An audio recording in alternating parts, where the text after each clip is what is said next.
Hello student. Today we are going to discuss about some questions of plant tissue and animal tissue. सबसे पहला question है define tissue. तो अगर tissue की बात करते हैं तो इसको सिंपली डिफाइन कर सकते हैं ए ग्रुप ऑफ सिमिलर और dissimilar cells performing a specific function and have common origin is known as tissue. Second question है name the tissue which protect the entire body. अगर देखा जाए प्रोटेक्शन की अगर बात करते हैं तो उसके लिए हमारे पास है एपिथेलियल टिश्यू. क्वेश्चन नंबर 3 है classify epithelial tissue on the basis of arrangement of layer. तो लेयर्स के बेसिस पे देखा जाए तो इसके दो टाइप्स होते हैं, एक सिंपल एपिथेलियल और दूसरा होता है कंपाउंड या स्ट्रेटिफाइड एपिथेलियल. क्वेश्चन नंबर 4 है give one example of connective tissue in which matrix is solid. तो मैट्रिक्स जो सॉलिड होता है वो होता है बोन या कार्टिलेज में. फिर question number 5 which tissue is commonly known as packing tissue. तो पैकिंग टिश्यू की बात करते हैं तो ये हमारा एरियोलर टिश्यू. फिर question number 6 which type of connective tissue is present in hump of camel and blubber of whale. Hump of camel जो कैमल के ऊपर जो होता है पीठ पे बोल सकते हैं. अब ब्लवर ऑफ व्हेल ये भी स्किन के जस्ट नीचे एक लेयर होता है. तो यहाँ पे देखा है तो दोनों स्पेशलाइज होता है स्टोरेज ऑफ फैट के लिए. तो यहाँ पे जो टिश्यू होगा वो होगा एडिपोज टिश्यू. फिर question number 7 name the 4 types of animal tissue. तो 4 टाइप्स ऑफ एनिमल टिश्यू में अगर बात करते हैं तो इसमें है पहला एपिथेलियल, दूसरा कनेक्टिव, तीसरा मस्कुलर और चौथा है नर्वस टिश्यू. फिर क्वेश्चन नंबर 8 है name 2 types of fibre present in connective tissue. तो देखा है तो इसमें कोलाजन फाइबर होता है, इलास्टिन फाइबर होता है, उसके अलावा रेटिकुलेट फाइबर. फिर question number 9 which connective tissue connect bone with muscles. तो बोन विथ मसल्स की बात करते हैं तो उसके लिए हमारे पास है टेंडोन. फिर question number 10 name the tissue that form the inner lining of our mouth. हमारे माउथ का जो इनर लाइनिंग होता है उसको बनाता है स्ट्रेटिफाइड स्क्वामस एपिथेलियम या बोल सकते हैं compound epithelium, compound squamous epithelium. फिर question number 11 name the muscle which get fatigued very soon. तो वेरी सून की अगर बात करते हैं बहुत जल्दी थकने वाला मसल है स्केलेटल मसल. फिर question number 12 name the 2 basic types of tissue found in plant. तो प्लांट में बेसिकली जो 2 टाइप का टिश्यू है वो मेस्टमेटिक और परमानेंट टिश्यू. फिर question number 13 where do you find meristematic tissue in plants.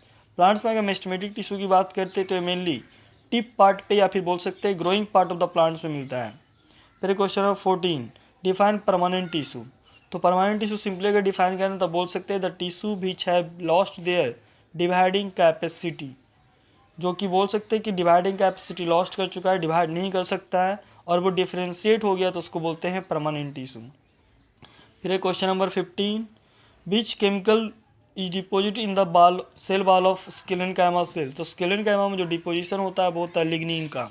फिर question number 16 name the cell which associated on the lateral side of sieve tube. तो sieve tube के lateral side पे जो tissue होता है या sorry cell होता है वो होता है कॉम्पेनियन सेल. फिर question number 17 which simple tissue use for making ropes. Ropes बनाने के लिए हम लोग यूज करते हैं स्केलेनकाइमा का. फिर क्वेश्चन नंबर 18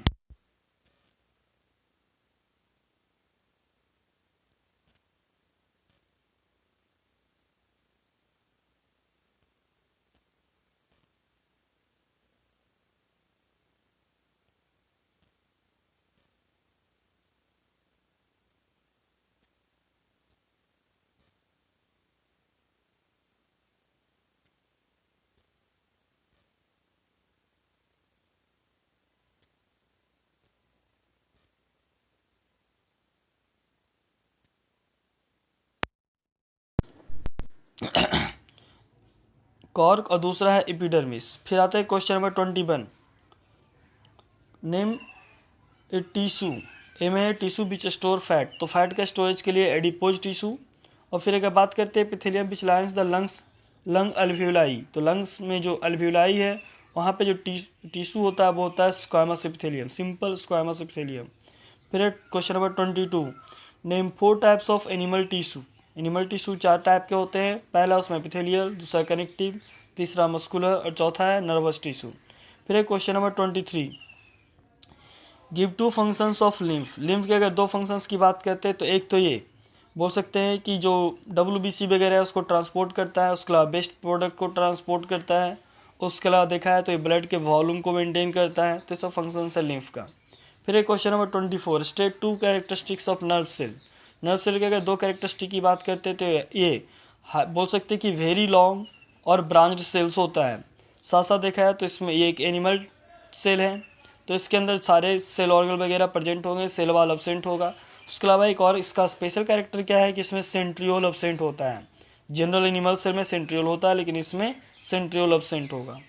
फिर आते हैं question number 25, which tissue can the following structure B observe. कहाँ पे ये सब स्ट्रक्चर होगा? तो सबसे पहले अगर बात करते हैं डेंड्राइट का, तो डेंड्राइट जो होगा वो होगा हमारे नर्वस टिश्यू में। फिर अगर बात करते हैं सीव ट्यूब का, तो सीव ट्यूब होगा फ्लोएम में। फिर अगर बात करते हैं सीलिया, तो सीलिया इपिथेलियल टिश्यू में होगा, जिसमें या तो कि बार्डल इपिथेलियम में हो सकता है या फिर कॉलमनर में हो सकता है। फिर एक कोलाजन फाइबर, तो ये होता है कनेक्टिव टिश्यू में। फिर आता है question number 26, name the different element found in xylem tissue. तो जाइलम में बेसिकली 4 एलिमेंट्स हैं, xylem parenchyma, xylem fibre, tracheids और वेसल्स। इसमें से सिर्फ पैरेन्काइमा जो है लिविंग है, बाकी सब डेड। फिर है question number 27, give any 2 functions of parenchymatous tissue. 2 function अगर बात करते हैं पैरेन्काइमेटस टिश्यू का, तो एक तो ये स्टोरेज ऑफ फूड में हेल्प करता है मेनली। उसके अलावा अगर इसमें क्लोरोफिल प्रेजेंट है तो फोटोसिंथेसिस में हेल्प करेगा। उसके अलावा अगर ये स्पेशलाइज है एयर स्पेसिस में, यानी यहाँ पे अगर एयर स्पेसिस अगर प्रेजेंट है तो हेल्प करेगा बायोन्सी प्रोवाइड करने में, यानी फ्लोटिंग ऑफ द प्लांट में, जो एक्वेटिक प्लांट्स है। फिर आते हैं question number 28, right 1 main function of apical meristem. अगर एपिकल मेरिस्टेम की मेन फंक्शन की बात करते हैं तो हेल्प करता है ये प्राइमरी ग्रोथ, यानी प्लांट के हाइट या लेंथ को इंक्रीज करेगा। फिर अगर बात करते हैं दूसरा लेटरल मेरिस्टेम का, तो ये प्लांट के सेकेंडरी ग्रोथ में हेल्प करता है। कहने का मतलब प्लांट के डायमीटर या गर्थ को इंक्रीज करेगा। फिर आते हैं question number 29, give 2 functions of collenchyma. तो कॉलेनकाइमा का मेन फंक्शन जो है वो है फ्लेक्सिबिलिटी प्रोवाइड करना। तो एक तो फ्लेक्सिबिलिटी प्रोवाइड करेगा, साथ साथ ये लिविंग सेल्स होता है तो ये फोटोसिंथेसिस भी कर सकता है, साथ साथ स्टोरेज ऑफ फूड में भी हेल्प कर सकता है।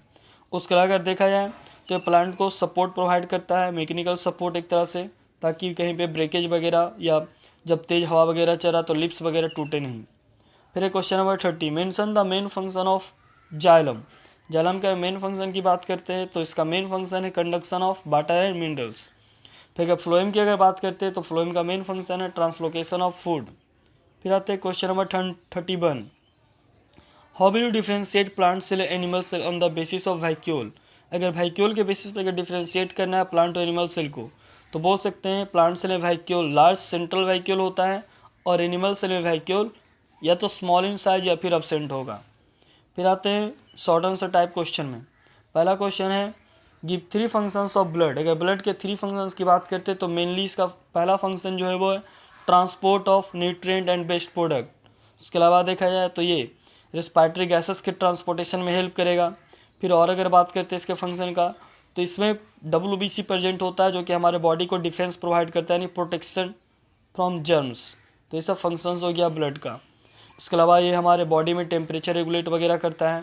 फिर आता है question number 33, explain the structure of blood. अगर ब्लड के स्ट्रक्चर की बात करते हैं तो ब्लड बेसिकली एक फ्लूइड कनेक्टिव टिश्यू है, तो इसका जो मैट्रिक्स होता है वो फ्लूइड यानी लिक्विड फॉर्म में होगा।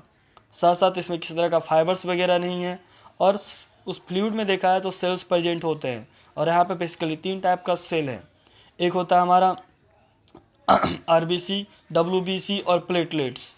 तो अगर RBC की अगर बात करते हैं तो ये मेन उसका फंक्शन क्या होता है, transport of respiratory gases. WBC की बात करते हैं तो ये डिफेंस प्रोवाइड करेगा बॉडी को। प्लेटलेट्स की अगर बात करते हैं तो ये हेल्प करता है क्लॉटिंग ऑफ ब्लड में। फिर आते हैं question number 34, right between a smooth striated and cardiac muscle. तो अगर बात करते हैं स्मूथ मसल तो ये एस शेप का होता है, या बोल सकते हैं कि ये हाँ एस शेप का इसका स्ट्रक्चर है। फिर अगर स्ट्रेटेड की बात करते हैं तो इसका स्ट्रक्चर जो होता है वो लॉन्ग सिलेंड्रिकल शेप का होता है, और कार्डियक की बात करते हैं तो ये शॉर्ट सिलेंड्रिकल शेप का होता है। फिर अगर न्यूक्लियस की बात करते हैं तो स्मूथ मसल्स में एक न्यूक्लियस होगा यानी यूनिन्यूक्लिएटेड, स्ट्रेटेड मल्टीन्यूक्लिएटेड, और कार्डियक जो होगा ये भी यूनिन्यूक्लिएटेड में आएगा। फिर अगर बात करते हैं फंक्शंस का या फैटिगनेस का, तो स्मूथ मसल जो होता है वो फैटिग होता है, नॉन फैटिग होता है, और स्ट्रेटेड जो है वो फैटिग है, और कार्डियक मसल जो है ये नॉन फैटिग है। फिर कोऑर्डिनेशन कंट्रोल की अगर बात करते हैं तो स्मूथ मसल जो होता है वो बोल सकते हैं इनवॉलेंट्री नेचर का है, स्ट्रेटेड जो है वो वॉलेंट्री नेचर का है, और जो कार्डियक है ये इनवॉलेंट्री नेचर का है। फिर आते हैं question number 35, right the differences between the following. पहला है कार्टिलेज एंड बोन। अगर बोन एंड कार्टिलेज की अगर बात करते हैं तो बोन कार्टिलेज जो होता है थोड़ा सॉफ्ट होता है, बोन जो होता है हार्ड होता है, या बोल सकते हैं कार्टिलेज जो है ये इलास्टिक होता है, बोन जो होता है वो इनइलास्टिक होता है। फिर देखा जाए कार्टिलेज में जो सेल्स होते हैं उसको बोलते हैं कॉन्ड्रोसाइट्स, बोन में जो सेल्स होते हैं उसको ऑस्टियोसाइट। कार्टिलेज में जो प्रोटीन होते हैं वो होते हैं कॉन्ड्रिन प्रोटीन, और बोन में जो प्रोटीन होता है वो होता है ओसिन प्रोटीन। तो डिफरेंसेस हो गया। फिर आते हैं लिगामेंट एंड टेंडॉन का। तो लिगामेंट में देखा है तो ये कनेक्ट करता है बोन को बोन से, और टेंडॉन जो होता है वो कनेक्ट करता है बोन को मसल से। फिर लिगामेंट्स में देखा है तो यहाँ पे कोलेजन फाइबर जो होता है वो कम होता है और स्कैटर्ड होता है, जबकि अगर बात करते हैं टेंडॉन का तो यहाँ पे जो कोलेजन फाइबर जो होता है ये अरेंज होता है अल्टरनेट मैनर्स में और बहुत ज़्यादा अमाउंट में होता है। तो ये डिफरेंसेस। फिर आते हैं question number 36, how does meristematic tissue differ from permanent tissue. तो अगर देखा है तो मेस्टमेटिक टिश्यू जो होता है ये डिवाइडिंग सेल्स होते हैं इसमें, परमानेंट टिश्यू में इसका डिवाइडिंग कैपेसिटी ख़त्म हो चुका है। फिर मेस्टमेटिक की बात करते हैं तो ये अनडिफरेंशिएटेड होता है, परमानेंट है तो ये डिफरेंशिएटेड होता है। फिर मेस्टमेटिक में अगर बात करते हैं इंटरसेलुलर स्पेसेस का तो वो अब्सेंट होगा, परमानेंट में अगर बात करते हैं तो मे बी प्रेजेंट और अब्सेंट। फिर मेस्टमेटिक की अगर बात करते हैं तो हमेशा लिविंग होगा, परमानेंट देखा है तो लिविंग या डेड हो सकता है। फिर आते हैं question number 37, give any 3 differences between parenchyma, collenchyma और स्केलेनकाइमा। पैरेन्काइमा में अगर सेल्स की बात करते हैं तो लिविंग होगा, कोलेनकाइमा में लिविंग होगा, स्केलेनकाइमा में डेड होगा। फिर पैरेन्काइमा में अगर बात करते हैं इंटरसेलुलर स्पेसेस का तो ये बहुत ज़्यादा होता है, कोलेनकाइमा में या तो अब्सेंट होगा या बहुत ही कम होगा, और स्केलेनकाइमा में अगर बात करते हैं इंटरसेलुलर स्पेसेस का तो वो अब्सेंट होगा। फिर अगर सेल वाल के अगर थिकनेस की बात करते हैं तो पैरेन्काइमा थिन सेल वाल है, कोलेनकाइमा थिक एट कॉर्नर्स होगा, और स्केलेनकाइमा में देखा जाए तो ये यूनिफॉर्मली थिक होगा। फिर अगर देखा जाए तीनों के सेल वाल का कंपोजिशन तो पैरेन्काइमा बेसिकली सेलुलोज का बना हुआ है, कोलेनकाइमा में सेल वाल जो होता है वो सेलुलोज और पेक्टिन का बना होगा, और स्केलेनकाइमा में जो सेल वाल होगा वो सेलुलोज और लिग्निन का होगा।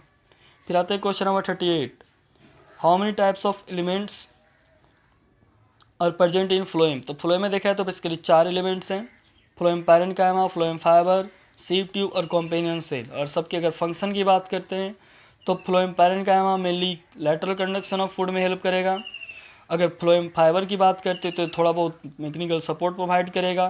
फिर अगर सीव ट्यूब की बात करते तो मेनली जो कंडक्शन होता है फूड का, या बोल सकते हैं ट्रांसलोकेशन ऑफ फूड जो होता है वो इसी के थ्रू होता है, सीव ट्यूब के थ्रू।